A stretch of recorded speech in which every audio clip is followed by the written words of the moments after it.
Okay, so now we need to know how to heat these parts up. The cork in the tube is at room temperature quite firm, so we need to soften it, and the most convenient way to do that is with a microwave oven. Just 20 to 30 seconds in a microwave will warm up the cork and the tube. If that's not quite enough, depending on the ambient temperature, you can do it another 30 seconds. Now you have to be careful when you're using the microwave not to accidentally press 0 twice and start it, because then you've got 3 minutes in there and everything's going to probably melt. It gets so hot. So just do it twice 30 seconds if you need it, so that when you take it out of the oven, it is quite hot to touch and very pliable. Not too pliable, that's about right. If you don't have a microwave for heating the tubes, the next best solution is boiling water. And a very simple way for boiling water, using a kettle like this or a pot on a stove. This is actually tap water in here, and it's at 140 degrees.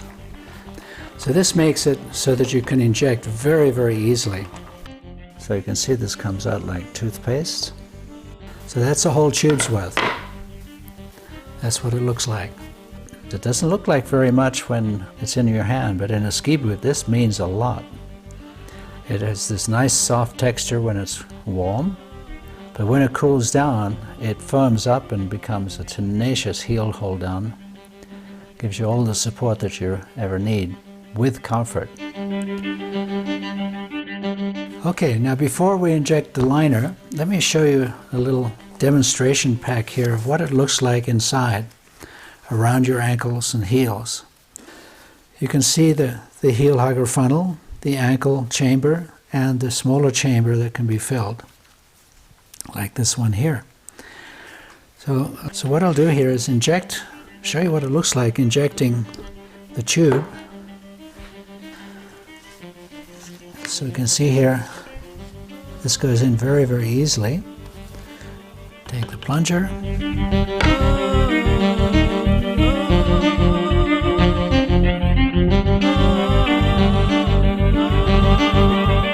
So this is a used liner that I'm just going to inject a small portion in to fill in front of the ankles and a little bit in the heel.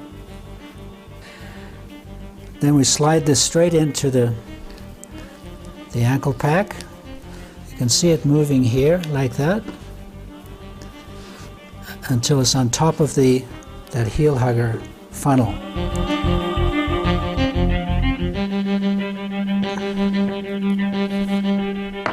Once you've injected the liners, you have to go through the initial fitting process again, heating the shells, putting the liners on and stepping into the shells, buckling them up, so everything starts to get pushed around by the shell pressure and your foot. So you can see here now this lump that I've injected, and on this side also. Then when you put your foot in, the ankle will decide where it wants to push that. Now we'll put the liner on. So now I'm putting the liner on while the cork is still warm. To push that injected cork into the heel huggers to start molding to the ankles. All those lumps and bumps have been redistributed. So once I've done that 3 or 4 times, I'll lace it up to the ankle brace. I'll put it into a shell, a hot shell, so that the outside of the liner will be pushed in against the foot and then mold everything to the ankles and the anatomy of the foot. This is a boot horn. Makes it very easy to step into the boots. And this is another product called Slide On. It's a Teflon spray that you can use just to dust the inside of the liner, of the shell I should say, and also a little bit on the liner to make stepping in much, much easier. So you can do this in a parking lot. And we buckle it up as we did before in the initial fitting.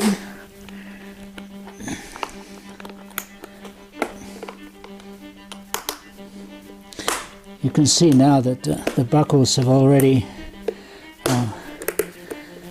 squeezed the material, and I can adjust them more easily on a tighter setting. That'll probably be the setting that I will start skiing with. We're ready to go skiing. You can go right away. The sooner you go while the boots are hot, the better. But go skiing the first time with hot shells and liners so that everything will mold to you immediately instead of waiting 2 or 3 days for it to happen. That's it for Spotfit. Good luck and happy skiing.